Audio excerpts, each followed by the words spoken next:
my friends. Welcome to worship. If you're joining us for worship online for the very first time, I think you'll find that this faith community does its best to walk the faith that it believes. We believe that Jesus is the center of our faith. Community is the center of our life. Reconciliation is the center of our work.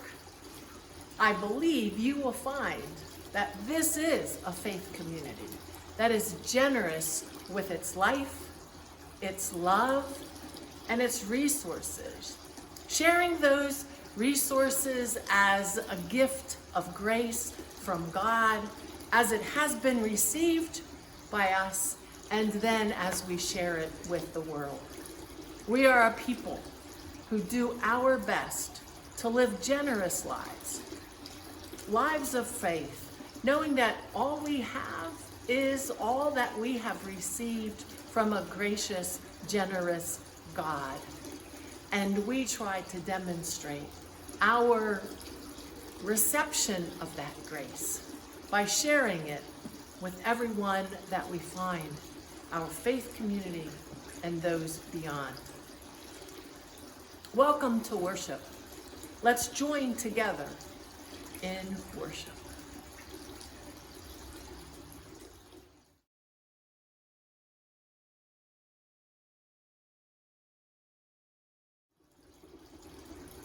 Our grace comes from Jesus, and we receive that grace that Jesus has given. We share our grace in present, in prayer, and in various ways of support with those that God invites us to think about throughout the week, and especially on Sundays when we share together here in this time in worship. Our voices of love can't be heard all over the world, but they can be heard in cards and in texts and in emails and in phone calls and in all of those community sustaining actions. As we share our voices of love today, you're invited, if you would like, to take time to share a text, to send an email, to make a phone call, to create a card as an act of worship, recognizing the grace that God offers and the generosity that God offers us in sharing these voices of love. You're welcome to stop the video now and do that if you would like. Just remember that I'll be here when you come back, whether it's 2 minutes or 5 minutes, or if you continue with the video right now. God bless as you share your voice of love.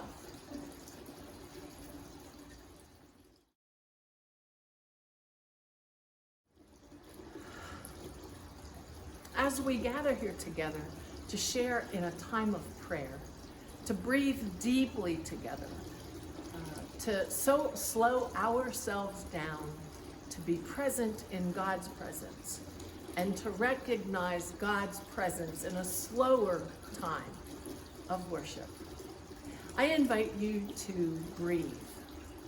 Breathing slows us down in so many ways. It slows our respiration down, it slows our heart rate down, it slows down our movements as we consciously breathe in the breath of God. So I invite yourself to get comfortable where you're seated, placing both feet on the floor if that's comfortable for you, maybe closing your eyes or resting your eyes on the worship center here beside me. But ground yourself in your breath. Ground yourself in God's love. Ground yourself in the heart of God. And I invite you to remember God's generosity, to remember God's grace that is so apparent in your life. Maybe breathing in to a count of 4 and holding it 4, then breathing out a count of 4. Remembering the love that God offers, the forgiveness that God offers, the grace that God offers, and the generosity that God offers each and every one of us. Breathing in, out. In the generosity, out. Grace, love. I invite you to continue your breath as we bind ourselves together with each other and with God in prayer.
As we continue to breathe in God's presence, breathing in the grace and generosity, will you join me in spoken prayer?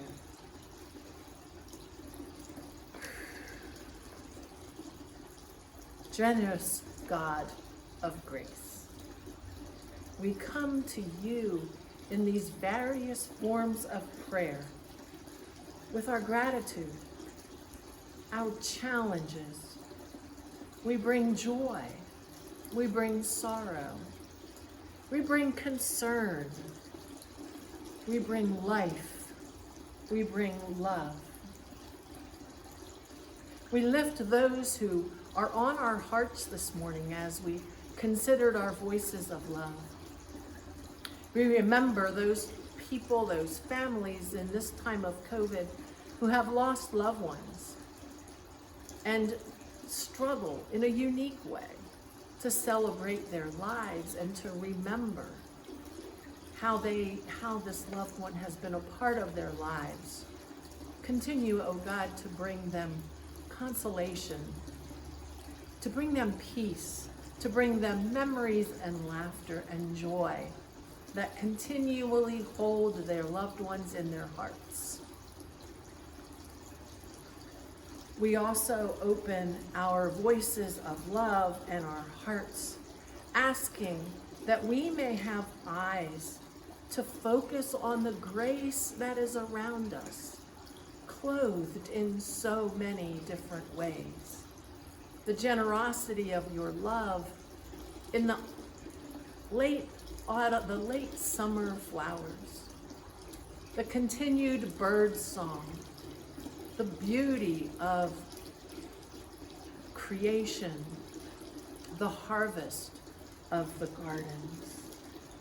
May our ears be sensitive to messages that cultivate wholeness, messages of clarification, asking for continued communication, messages that involve deep, heartfelt listening, messages that continue to cultivate relationship, not relationship empty of conflict or tension, but relationship caring and concerning, and a relationship that wants to hear and listen and be a part working toward reconciliation if necessary.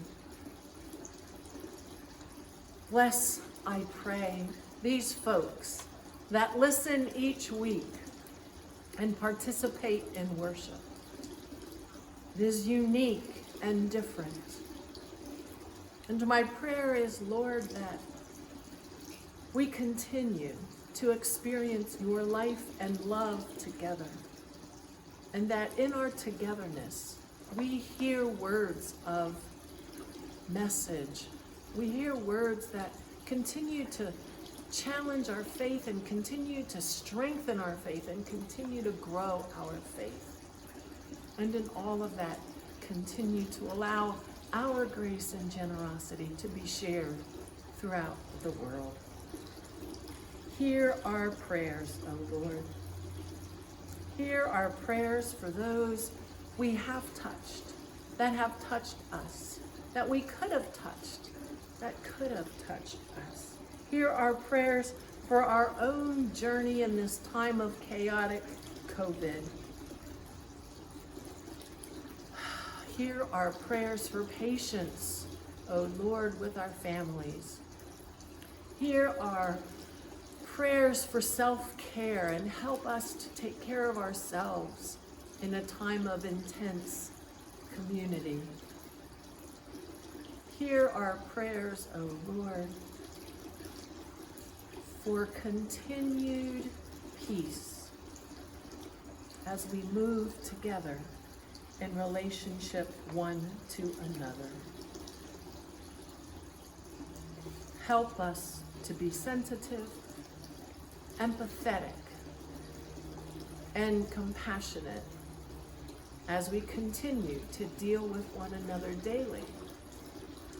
And allow us to express our generosity and our grace, for we know that you first loved us and emptied yourself, even to death on the cross, so that we might have new life and resurrection and hope for eternal grace, generosity, and life with you. Amen.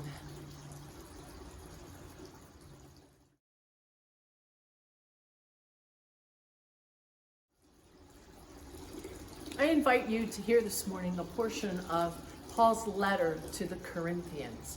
If you're following in a Bible and you're reading with us at home, or if you're reading online, we're going to be sharing from 2 Corinthians 8, 1 through 15.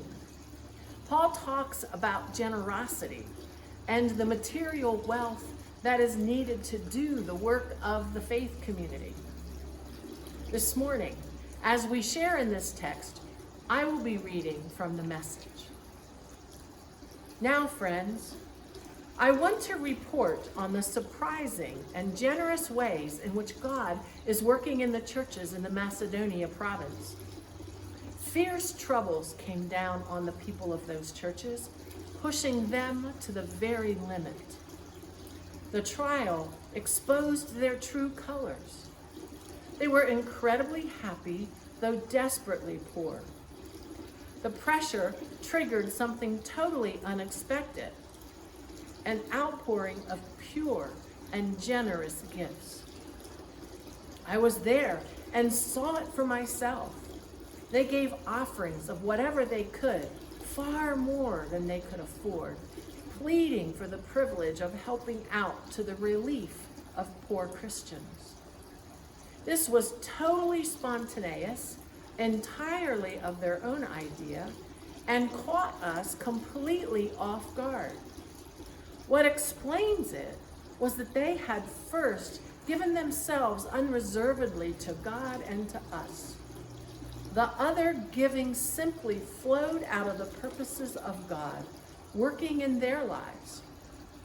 That's what prompted us to ask Titus to bring the relief offering to your attention, so that what was so well begun could be finished up. You do so well in many things. You trust God. You're articulate. You're insightful. You're passionate. You love us. Now, do your best in this too. I'm not trying to order you around against your will, but by bringing in the Macedonians' enthusiasm as a stimulus to your love, I am hoping to bring the best out of you. You are familiar with the generosity of our Master, Jesus Christ. Rich as he was, he gave it all away for us. In one stroke, he became poor and we became rich. So here's what I think. The best thing you can do right now is to finish what you started last year and not let those good intentions grow stale. Your heart's been in the right place all along. You've got what it takes to finish it up, so go to it.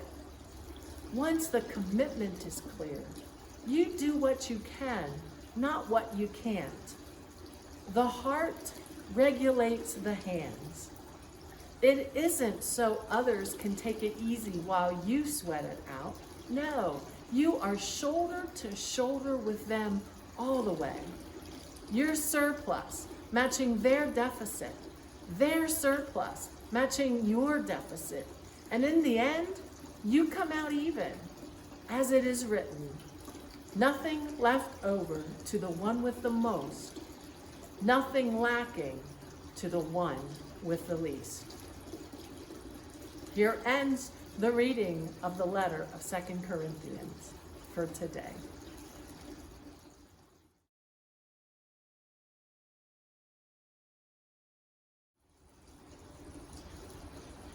This text in 2 Corinthians talks about the offering. And it took my mind right away to the financial resources that we all need to be able to continue life, to continue our work here at the church. And it took me to thinking about the generosity. And you know, I thought about the 10% that we're supposed to give to the church and how obligatory that feels, and got to thinking about how does 10% work into generosity? You know, and then I got to thinking about COVID and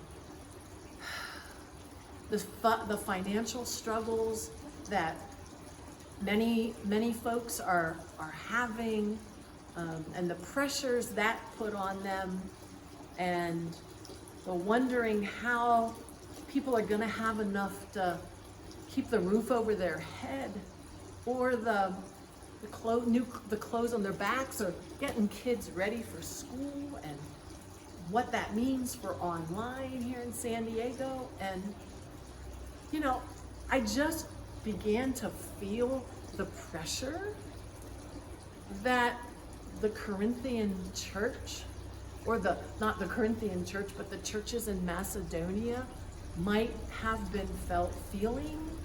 I mean, Paul shares that the churches in Macedonia were at a really low point. They were experiencing something, as the message says, pushing them to the limit. And they were surely feeling the struggles of life.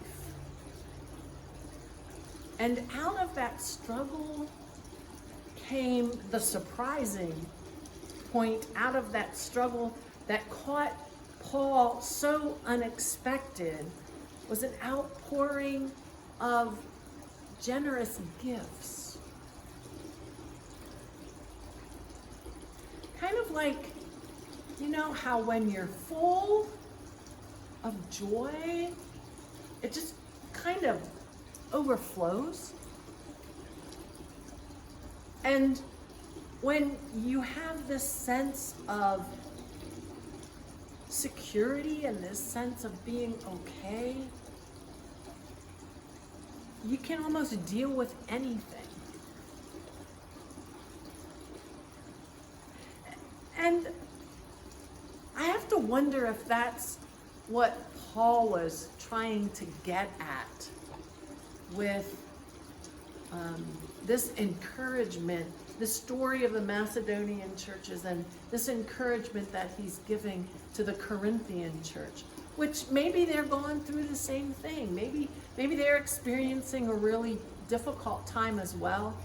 And they started this project in the past, and they're not sure if they're going to be able to finish it. They don't know what's happening. And Paul shares this story of Macedonia to encourage the Corinthian church. It's almost like, you can do it. Why can you do it? Because look at the Macedonian churches. They've experienced the grace of Jesus, and they know the love, and they know the grace and the generosity of Jesus. And if they can do it, so can you. Not in a sense of competition, but in a sense of encouraging it, and in a sense of pressing forward. Then I think about where we're at, and some of the bubblings of conversation, and the stresses that are starting to rise, or maybe not starting, but they're increasing as we continue to go with this COVID, and as we think about the financial struggles and unemployment ending, and not being able to find jobs, and not being able to deal with the tensions of relationships in the office, or in the Zoom calls, or at the local grocery store, or at home. And the sense of, I don't know, despair and wondering if we're going to be able to make it through this.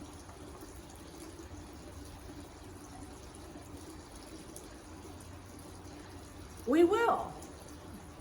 We will make it through, because we have each other, and we're together, and we're all experiencing similar situations. We all share similar struggles and trials, but we also all share the same faith. I don't have words of wisdom, to try and make sense of what we're in. But what I do have is the knowledge of the generosity of God, the knowledge of the generosity and grace of Jesus,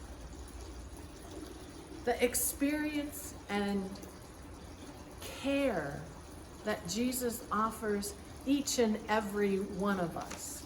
And out of that generosity and that care, I can be there for other folks. I can be there for you. You can be there for me. And this whole offering thing turns into not about money, but it turns into about community, turns into a conversation of accompaniment, and what it takes to accompany each other on a journey through struggle. And what it takes is faith. Faith in knowing that there is a rainbow on the other side of the storm.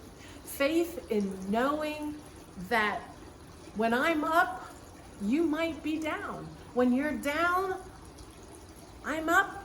When I'm down, you're up. And we all know that God walks with us. And God walks with us through your smiles, through your handshakes, through your phone calls. Used to be through hugs, but we can't do that right now. But we can share love and signs of love to let folks know that we care. Generosity. Generosity comes from the depth of fullness. Generosity comes from the security of knowing that you have received God's grace. Generosity comes not because you have a lot, not because you've got all the money in the world or you've got all the energy in the world, but generosity comes from the heart of compassion. And the Macedonian church had that, and the Corinthian church has that. And Paul wasn't trying to create an obligation for the Corinthians to share out of their generosity. Paul was bringing that thought of the Macedonians and their generosity and how it touched Paul as words of encouragement, words of enthusiasm, words of hope. Because Jesus was so real. And the Macedonians were so full. And the Corinthians can be there too. Because they could be there for each other. And they were familiar with who Jesus was, what Jesus had given up, and the blessing that Jesus is. So for us, Jesus is accompanying us, and Jesus is offering grace and mercy to us each and every day, and we need to offer grace and mercy to everybody else. And if we can't do it today, tomorrow's another day. Be kind to yourself, forgiving yourself, but reaching to the future, reaching for the hope that nothing is left over to the one with the most, and nothing is lacking to the one with the least. Why? Because we are shoulder to shoulder. Because we are walking together. Because we are the body of Christ, a faith community that believes Jesus is the center of our faith. Community is the center of our life. Reconciliation is the center of our work, and we live into that to the best of our ability.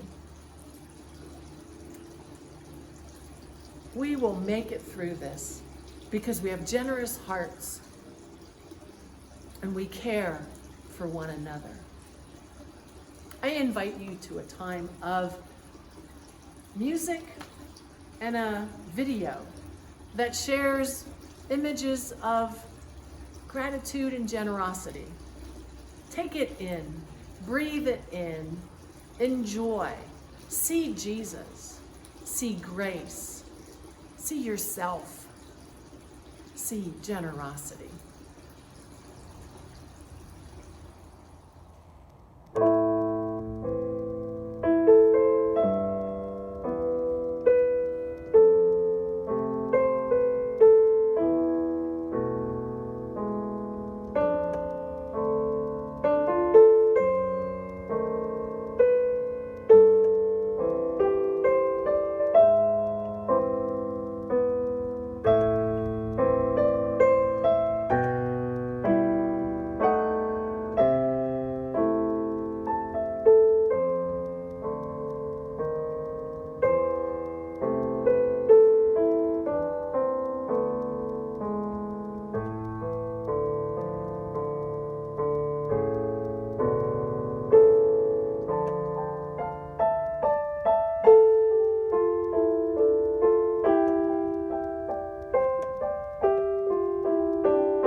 hope you can feel the bubbles of generosity, the future of hope, the gift of grace of God in your life.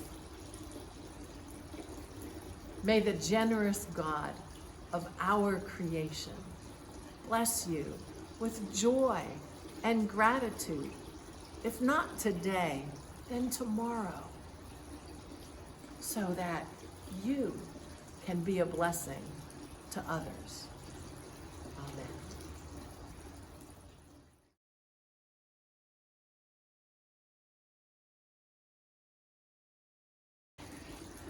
Well, I have a couple of announcements for you this morning. Some people think that the church is closed, because COVID, right? Well, wrong. The church has never been closed. It's just the building that's been closed. So we have some things that are going on. The Oasis Center, in case you didn't know, we welcomed another family here just this past month, and they are in what used to be the All Ballroom. We aren't providing too many of the services because of the COVID. We're trying to protect them from us and us from them as we continue to practice physical distancing. But it's good to have the family in the Oasis Center, and we're glad that we can provide shelter for another family seeking asylum. This past week, beginning on the 1st actually, the campus opened up for staff to come in. So some of the staff from some of our partners are beginning to show up on campus occasionally, and the gate is open most days now. So just so you know that, I guess. I just want to continue to thank everybody that continues to make this place run. I want to thank the staff, Orrin and Ashley, for coming in each week and making sure the answering machine gets taken care of, and making sure the worship materials get created and the filing gets done, and the mail gets delivered and things of that nature. So thanks so much to Orrin and Ashley. And then thanks to Bree and Susan and Catherine, who continue to do the work so that we can continue to be a faith community active each and every day here at 3850 Westgate Place. We're going to be starting a sermon series on the Lord's Prayer, and that actually is starting next Sunday. Next Sunday, Sabrina Stern, will be sharing our first introduction to the Lord's Prayer. She's going to be preaching, I think, on the entire Lord's Prayer, and then the next 4 weeks, I'm going to be kind of taking it into 4 different sections. And you can see what sections I'll be dealing with in our announcements that went out this week. Our White Fragility book study continues on Sunday mornings. That's been fun.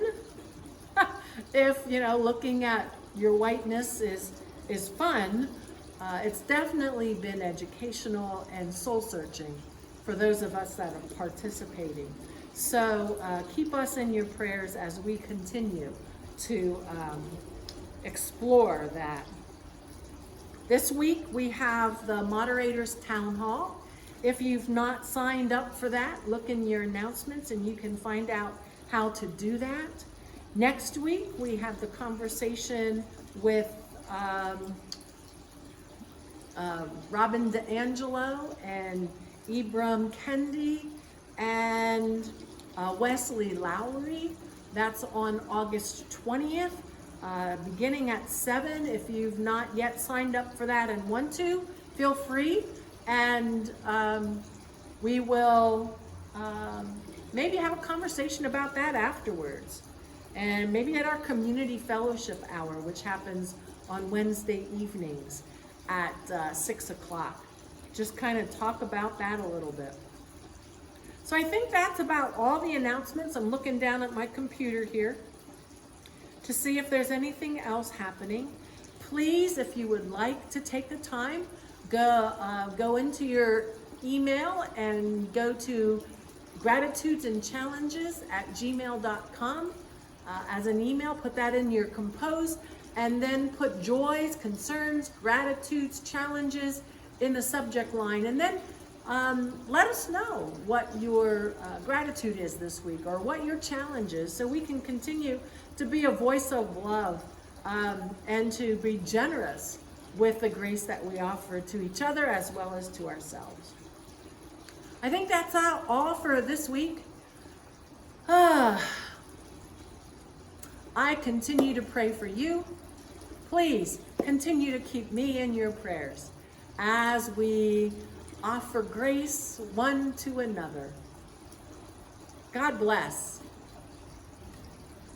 See you Wednesday night at the Community Fellowship Hour, or here next week with Sabrina Stern.